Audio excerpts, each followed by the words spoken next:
అంత దారుణమైనటువంటి జన్మ. కాబట్టి శివభక్తి అన్నది అంత గొప్పది. అటువంటి శివుడు లింగాకారమును ధరించాడు. పరమేశ్వరారాధన రెండు రకాలుగా చేస్తారు. ఒకటి, పరమశివుడి యొక్క సాకార మూర్తికి పార్వతీదేవితో కలిసి ఉన్నవాడికి పూజ చేస్తారు. లింగస్వరూపంగానూ పూజ చేస్తారు. లింగస్వరూపంగా పూజ చేయడానికి కొంత శాస్త్ర ప్రవేశం, కొంత మంత్రభాగంలో ప్రవేశం ఉంటే మాత్రమే చెయ్యగలరు తప్ప మిగిలిన వారు చెయ్యలేరు. కాబట్టి బెంగ పెట్టుకోవలసిన అవసరం లేదు. మీరు చక్కగా శివలింగానికి బదులుగా పార్వతీ పరమేశ్వరుల మూర్తులు పెట్టుకుని పూజ చేయండి, తప్ప శివార్చన చెయ్యకుండా ఉండకూడదు అని చెప్తారు. ఎందుచేతనంటే కరచరణాదులతో ఉన్నటువంటి శివమూర్తి కన్నా లింగములు ఉపాసన చేసిన వారు అంతకన్నా పై స్థాయిలో ఉంటారు. ఈ మాట నేను చెప్పడం కాదు. మహాభారతంలో కృష్ణార్జునులు యుద్ధం చేస్తున్నారు. అశ్వత్థామ కూడా యుద్ధానికి వెళ్ళాడు. వెళ్ళి అశ్వత్థామ కృష్ణార్జునుల మీద అస్త్రప్రయోగం చేశాడు. కానీ అశ్వత్థామ ప్రయోగించినటువంటి అస్త్రములు కృష్ణార్జునులను చెనకలేదు. కానీ కృష్ణార్జునులు ప్రయోగించినటువంటి అస్త్రములు మాత్రం అశ్వత్థామని బాధ పెడుతున్నాయి. అశ్వత్థామకి చాలా ఖేదం కలిగింది. నేను వేసిన అస్త్రములేమో కృష్ణార్జునుల్ని ఏమీ చెయ్యవు, కృష్ణార్జునులు వేసిన అస్త్రములేమో నన్ను ఇబ్బంది పెడుతున్నాయి. ఇట్లా ఎందుకు జరుగుతోందని ఆగ్రహించి యుద్ధం చేయడం మానేసి తల వంచుకుని వెళ్ళిపోతున్నాడు. ఆకాశంలో నీరు పట్టిన మబ్బు నల్లటిది కిందకి దిగి వస్తే ఎట్లా ఉంటుందో అట్లా వ్యాస భగవానుడు ఆకాశంలోంచి కిందకి దిగొచ్చాడు. దిగొచ్చి అశ్వత్థామను ఉద్దేశించి ఒక మాట చెప్పాడు మహాభారతంలో. సర్వభూత భవం జ్ఞాత్వా లింగమర్చతి య ప్రభో తస్మిన్నభ్యధికాం ప్రీతిం కరోతి వృషభధ్వజ అన్నాడు. శివభక్తి కలగడం అంత తేలిక కాదు. అటువంటి శివభక్తి కలిగి సాకారంగా కరచరణాదులతో కాళ్ళు చేతులు ఉన్న రూపంగా పార్వతీ పరమేశ్వరుల్ని ఆరాధన చేయడం చాలా గొప్ప విషయం. అంతకన్నా గొప్ప విషయం లింగారాధన చెయ్యడం. శివుణ్ణి లింగస్వరూపంగా ఆరాధన చేసిన వారెవరుంటారో వారి ఉపాసన బలం ముందు పరమశివుణ్ణి కరచరణాదులతో కూడిన మూర్తిగా ఉపాసన చేసిన వారి బలం సరిపోదు. నువ్వు కరచరణాదులతో కూడిన శివమూర్తిగా శివుణ్ణి ఆరాధన చేశావు. కృష్ణార్జునులు లింగమూర్తిగా వాళ్ళు ఆరాధన చేశారు. అందుకే కృష్ణార్జునుల యొక్క శక్తి ముందు నీ శక్తి సరిపోదు. నువ్వు వేసిన అస్త్రములు వాళ్ళని చెనకవు, కానీ వాళ్ళు వేసిన అస్త్రములు నిన్ను చెనకుతాయన్నాడు. లింగారాధన చెయ్యడం అనేటటువంటిది అంత గొప్ప విషయం. అందుకే శివాలయం లేని ఊరిలో ఉండడం సాధ్యం కాదు అంటారు. ఎందుకనంటే ఏ ఉపద్రవానికైనా ఉపశాంతి ఇవ్వగలిగినది ఇది అంటే శివాలయం. అటువంటి శివస్వరూపం ఆయన లయకారకుడు. లయకారకుడు అంటే చాలామంది ఆయన ఏదో చంపేస్తాడు, సంహారమూర్తి, అందుకని ఆయన జోలికి వెళ్ళకూడదు అని తెలిసి తెలియని ప్రచారం చేస్తూ ఉంటారు. లయ అన్నది మూడు రకాలుగా ఉంటుంది. ఒకటి స్వల్పకాలిక లయము అంటారు. స్వల్పకాలిక లయము అంటే నిద్ర పట్టడం.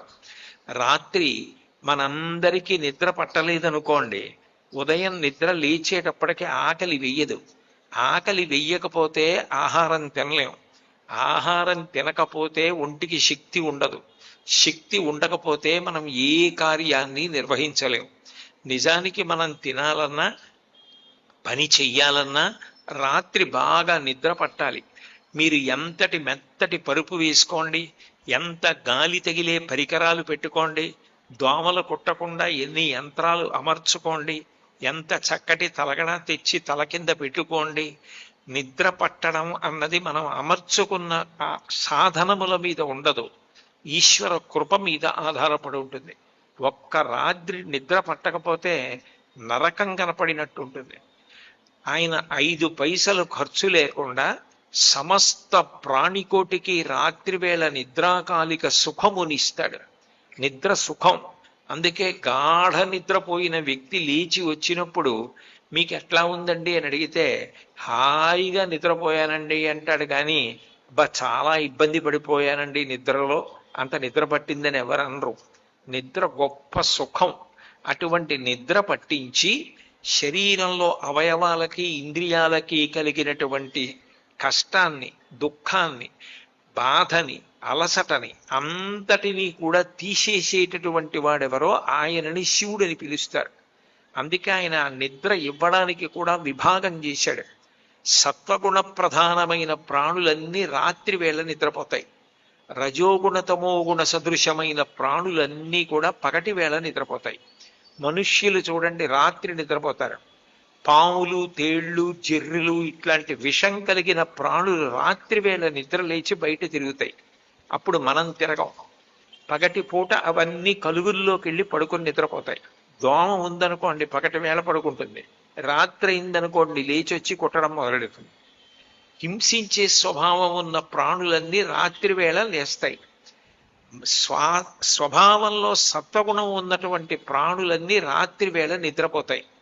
రెండింటినీ సమానంగా చూస్తాడు ఆయన. అన్ని ప్రాణులను సమానంగా చూస్తాడు. తండ్రికి 5 కొడుకులు ఉన్నారనుకోండి, ఒక ఆయన ఐఏఎస్ ఆఫీసరు, ఒక ఆయన పెద్ద డాక్టరు, ఒక ఆయన ఇంజనీరు, ఒక ఆయన ఒక పెద్ద ఏదో శాస్త్ర పండితుడు, ఒక ఆయన జేబు దొంగ. అయితే మాత్రం జేబు దొంగ కూడా ఆయన కొడుకే. జేబు దొంగని కూడా షష్ఠి పూర్తిగా తండ్రి పిలవలసిందే. అంతేగాని నువ్వు జేబు దొంగవి నిన్ను పిలవను అనడానికి వీల్లేదు. తండ్రి పిలుస్తాడు ప్రేమతో. సమస్త ప్రాణులకు పరమేశ్వరుడు తండ్రి. పితృస్థానం. నిత్యాయ త్రిగుణాత్మనే పురజితే కాత్యాయని శ్రీయసే సత్యాయాద్య కుటుంబిని మునిమన ప్రత్యక్ష చిన్మూర్తయే అంటారు శంకరాచార్యులు వారు. ఆద్య కుటుంబిని, ఆది కుటుంబం, మొట్టమొదటి కుటుంబం ఎవరంటే పార్వతీ పరమేశ్వరులే. అటువంటి పరమేశ్వరుడు లోకములకన్నిటికీ కూడా తండ్రి. తండ్రి అయినప్పుడు ఆయన అన్ని ప్రాణులను సమాన బుద్ధితో ఆదరిస్తాడు. అన్ని ప్రాణులను ప్రేమిస్తాడు. ఆయనకి భేదం ఉండదు. నడవడి చేత, గుణము చేత మన యందు దోషం ఉండాలి, కానీ పరమేశ్వరుడి యందు దోషం ఉండదు. అందుకే వృషద్విచిత్రతల్పయోర్ భుజంగమౌక్తిక స్రజో గరిష్టరత్నలోష్టయో సుహృద్విపక్షపక్షయో తృణారవింద చక్షుషో ప్రజామహీ మహేంద్రయో సమప్రవర్తయన్మన కదా సదాశివం భజే అంటారు. ఆయన అన్ని ప్రాణుల పట్ల సమభావనతో ఉంటాడు. అటువంటి పరమేశ్వరుడు రాత్రివేళ అందరికీ కూడా నిద్ర పట్టించి తెల్లవారేటప్పటికీ ఇంద్రియములన్నింటికీ కూడా మళ్ళీ జవసత్వములను ఇస్తాడు.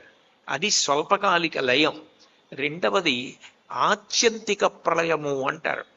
ఆత్యంతిక ప్రళయము అంటే అజ్ఞానము వలన కోట్ల జన్మలు ఎత్తి పునరపి జననం పునరపి మరణం పునరపి జనని జఠరే చైనం ఇహ సంసారే బహుదుస్తారే అన్నట్టుగా అమ్మ కడుపులో పడుకోవడం, బయటికి రావడం, కొంతకాలం ఉండడం, మళ్ళీ ప్రాణం విడిచిపెట్టడం, మళ్ళీ పుడుతూ ఉండడం, మళ్ళీ చస్తూ ఉండడం, ఇలా జనన మరణ చక్రమునందు తిరుగుతున్నటువంటి ప్రాణికి జ్ఞానం ఇచ్చి జ్ఞానాద్దేవత కైవల్యం, ఆ జ్ఞానము వలన మోక్షము కలిగేటట్టుగా చేసేవాడెవరో ఆయన పరమేశ్వరుడు. అందుకని జ్ఞానదాత మహేశ్వర, జ్ఞానమునిచ్చేవాడు పరమేశ్వరుడు. కాబట్టి ఆయన ఆత్యంతిక ప్రళయం చేస్తాడు అని. ఎన్ని కోట్ల జన్మలెత్తినా, ఎన్ని కష్టాలు పడినా, ఎన్ని బాధలు పడినా భగవంతుణ్ణి పొందలేకపోతున్నాడు అనుకోండి జీవుడు. అమ్మ కడుపులో పడుకోవడం అంత తేలిక విషయం కాదు. గర్భస్థ నరకం అంటారు. కటిక చీకట్లో తల కిందకి కాళ్ళు పైకి పెట్టి అమ్మ తిన్న ఆహారం నాభిగట్టంలోంచి తనలోకి వెడుతుంటే, అమ్మ కడుపులో శరీరం పెరిగి పెద్దదైపోతుంటే, తాను విసర్జించిన మలమూత్రములలోంచి పుట్టినటువంటి సూక్ష్మమైన క్రిములు కోమలమైనటువంటి ఆ లోపల శరీరాన్ని కొరికేస్తుంటే, ఆ బాధ తట్టుకోలేక పరమేశ్వరుణ్ణి ఉద్దేశించి ప్రార్థన చేస్తాడు, నన్ను బయటికి పంపించేసేయి, ఈసారి మర్చిపోకుండా నీ పాదములు పట్టుకుని నేను జీవనయాత్ర చేస్తానని.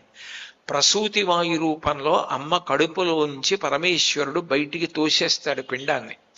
అందుకని ప్రసూతి వాయు రూపంలో అనుగ్రహించి బయటికి తోశాడు. బయటికి తోసిన తర్వాత మళ్ళీ బయటికి వచ్చి మాయ చుట్టుకుని మళ్ళీ మరిచిపోతాడు. మళ్ళీ మృత్యుకాలమునందు భయంకరమైనటువంటి వేదన. ఆవేళ యమదూతలాగ్రహంబున వచ్చి ప్రాణముల్ పెకలించి పట్టునప్పుడు కపవాత పైత్యముల్ కప్పగా శ్రమ చేత కంపముద్భవమంది కష్టపడొచ్చు. ఆ యమదూతలు వచ్చి జీవుడి మీద పాశం వేసి లాగుతుంటే శంకరాచార్యులు వారు సుబ్రహ్మణ్య భుజంగంలో వర్ణిస్తారు. చిందీతి భిందీతి అని ఖడ్గాలు పెట్టి నరకండి, కొట్టండి, లాగండి, పాశాలు వెయ్యండి అని వాళ్ళు భయంకరమైన రూపాలతో అరుస్తూ పాశం వేసి జీవుణ్ణి లాగుతుంటే జీవుడు తప్పించుకుని అటు ఇటు పరిగెడుతుంటే కపము, వాతము, పైత్యము ప్రకోపించి జీవుణ్ణి చుట్టుముట్టి నొక్కేస్తే ఆ పాశం వేసి జీవుణ్ణి బయటికి లాగేస్తారు. ఆ లాగేసినప్పుడు ఎంత బాధో చెంది శరీరం వదిలేస్తాడు. తన వారిని అందరినీ వదిలిపెడుతున్నానన్న భావన చేత. పుట్టడం పెద్ద దుఃఖం, మరణము పెద్ద దుఃఖం, ఉన్న కాలంలో కల్పించుకున్న దుఃఖాలు బోలెడన్ని దుఃఖాలు. ఇన్ని సుఖ దుఃఖాలతో కోట్ల జన్మలు అయిపోయాయి. స్వామి నిన్ను నేను చెందలేకపోయాను, పొందలేకపోయాను అని ఆర్తి చెంది భక్తితో జీవించిన వాడికి జ్ఞానమునిచ్చి మోక్షమునివ్వగలిగిన వాడు. కాబట్టి ఆత్యంతిక ప్రళయం ఒక వ్యక్తికి మోక్షమిస్తే ఎన్ని కోట్ల జన్మలెత్తినా ఈ ప్రాణులు ఎవ్వరూ కూడా తనని పొందలేకపోతున్నారు అని అనుకున్నప్పుడు మైనపు ముద్ద ఎగిరి నల్లపూసలు మైనపు ముద్దని అంటుకోలేకపోతే తానే వచ్చి నల్లపూసల మధ్యలో పడి మైనపు ముద్ద నల్లపూసల్ని తనకు అంటించుకున్నట్లుగా మహాప్రళయంలో జీవులందరినీ తానే పొందేవాడెవరో ఆయన పరమేశ్వరుడు. అది మహాప్రళయం అంటారు. స్వల్పకాలిక ప్రళయం చేసినా దయతోటే, ఆత్యంతిక ప్రళయం చేసినా దయతోటే, మహాప్రళయం చేసినా దయతోటే తప్ప నిజానికి ఆయన క్రౌర్యమూర్తి కాడు. అందుకే శివ అంటే సర్వశుభంకరుడు, సర్వశ్రేయస్సులకు కారణమైన వాడు, సర్వమంగళమునకు కారణమైన వాడెవరో ఆయనని శివ అని పిలుస్తారు. భవో నహోద్భీష్టి శివం శివేతర అంటుంది పార్వతీదేవి దక్షయజ్ఞంలో. నాకు శివుడు అక్కర్లేదు అన్నవాడికి శుభం కావాలి అంటే ఎక్కడి నుంచి వస్తుంది? ఎవరు శివుడి పాదములు పట్టుకున్నాడో వాడికి శుభములు కలుగుతాయి. శివుడు అంటే ఎప్పుడూ మంగళం, ఎప్పుడూ శుభం, ఎప్పుడూ శ్రేయస్సు తప్ప ఎప్పుడూ అశుభం చెయ్యనివాడు, ఎప్పుడూ అమంగళం చెయ్యనివాడు, ఎప్పుడూ దుఃఖపెట్టనివాడు, ఎప్పుడూ అనుగ్రహించడం మాత్రమే తెలుసున్నవాడెవరో ఆయనను శివ అని పిలుస్తారు. అందుకే వేదం ఒక్క శివుడికి మాత్రమే సదాశబ్దం వేసింది. సదా బ్రహ్మ ఈ మాట లేదు లోకంలో, సదా విష్ణు ఈ మాట లేదు లోకంలో, సదా శివ ఇది మాత్రం ఉంది. ఇది నేను చెప్పట్లేదు, వేదం చెప్పింది. ఈశాన సర్వ విద్యానాం ఈశ్వర సర్వభూతానాం బ్రహ్మాధిపతి బ్రహ్మణోధిపతి బ్రహ్మ శివో మే అస్తు సదాశివోం అంది. నువ్వు సదాశివుడవే. ఎల్ల వేళలయందు కూడా లోకములను అనుగ్రహించడం తప్ప అసలు ఏ కారణము చేత కూడా ఎవ్వరిని బాధ పెట్టనటువంటి కరుణామూర్తి లోకంలో ఎవరైనా ఉంటే అంత దయగలిగిన వాడు, రాశీభూతమైనటువంటి దయ అయిన వాడెవరో ఆయన పరమేశ్వరుడు. అందుకే అంత దయ కలిగిన వాడు కాబట్టే వాయు రూపంలో ఉంటాడు.